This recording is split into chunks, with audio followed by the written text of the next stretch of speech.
We've seen the impact that the dream of the modern world is having on the environment and other species. But how is it affecting the human family? One of the primary expectations people have of the modern industrial system is that by growing the economy, life will get better for everyone, that we are continually moving toward a more socially just world. But is this true? When I was growing up, I always thought that, of course, the world will become more equal, there'll be more people educated, people will get jobs, and, we'll all be better off, we'll all be more prosperous. However, what has happened in the last 20 years or so is the world has become more unequal. This idea that the poor will be kind of helped to come along, even though the rich get richer, this hasn't actually worked out to be true. We all know that a great disparity currently exists between rich and poor.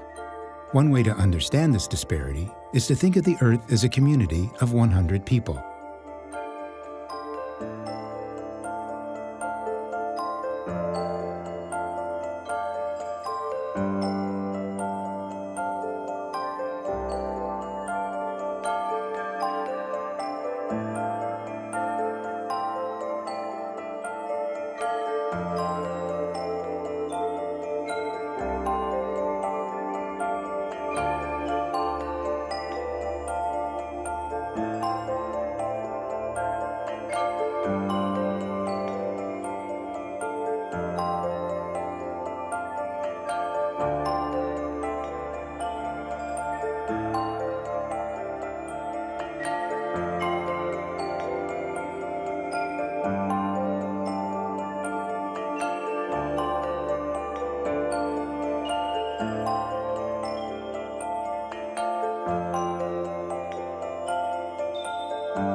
This great disparity in material wealth reflects a condition in which the playing field is skewed, so that those who have wealth and power use it to continue to gain more, while others are systematically denied opportunities to improve their lives.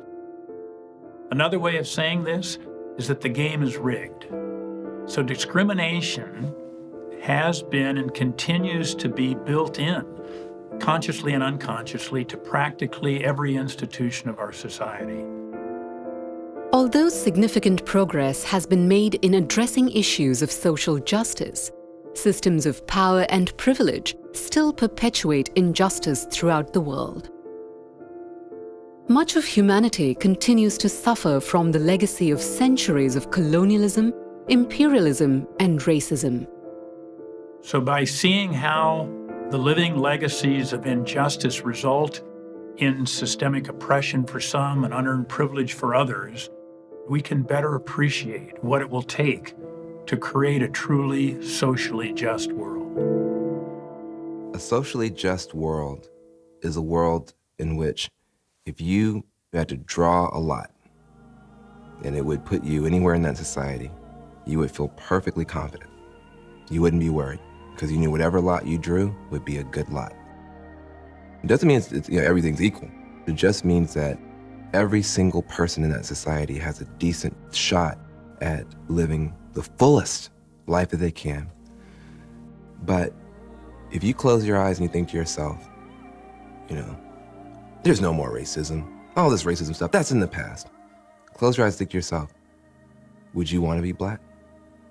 Would you trade places? Well, if you wouldn't trade places, then there's work to be done. People around the world are starting to realize that climate disruption, pollution, and other environmental problems will soon have an impact on the way they live. But for millions of others, it already has. The movement to address this has a name: environmental justice. Environmental justice is the belief that no community should have to bear the brunt of a disproportionate amount of environmental burdens and not enjoy any environmental benefits. But right now, race and class are the most excellent indicators as to where you're going to find the good stuff like parks and trees and where you're going to find the bad stuff like waste facilities or power plants. And around the world, that is something that you see.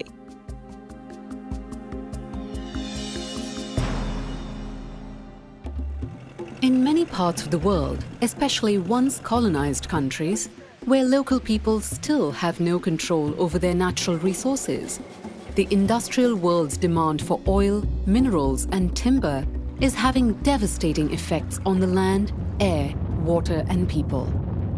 An example is the Niger Delta of Nigeria, where hundreds of millions of dollars of oil have been extracted and exported. Yet most of the people live in poverty on less than $1 a day.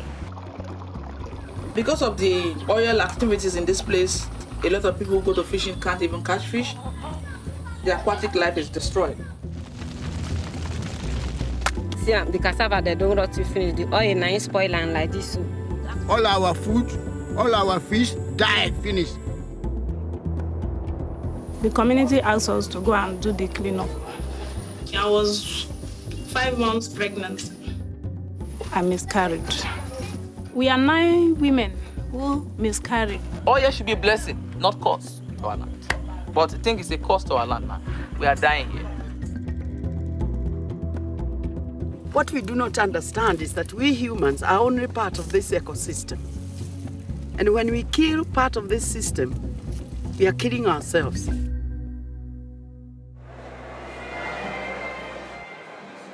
I think for a lot of people who are born in privilege, there's a sense of what a friend of mine calls the right not to know. I don't have to know about poverty. I don't have to know about racism. I don't have to know about environmental degradation or environmental justice or injustice because it's not me. I've got my life and I've got my family and I can do what I want. But the world is not forgiving of that much anymore. Pollution carries, water runs out in rich places too. The forests are coming down everywhere. The fish in the sea are depleting. It's hurting us all. Yes, it's hurting the poor first, but it's very, very difficult to go through life anymore and not see it and not feel it at some level personally.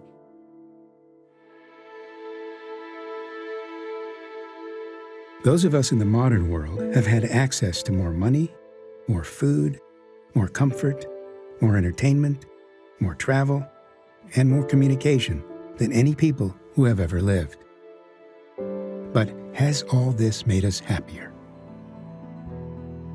The idea that material gain leads to personal fulfillment has been demonstrated not to be the case.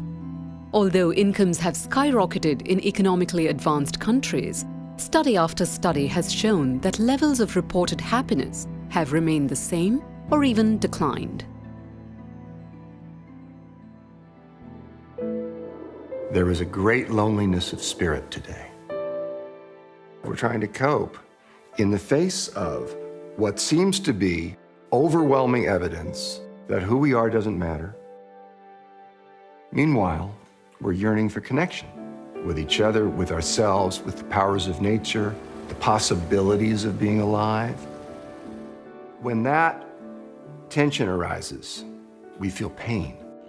And then we cover that over with anything that we can use to disconnect and to go away.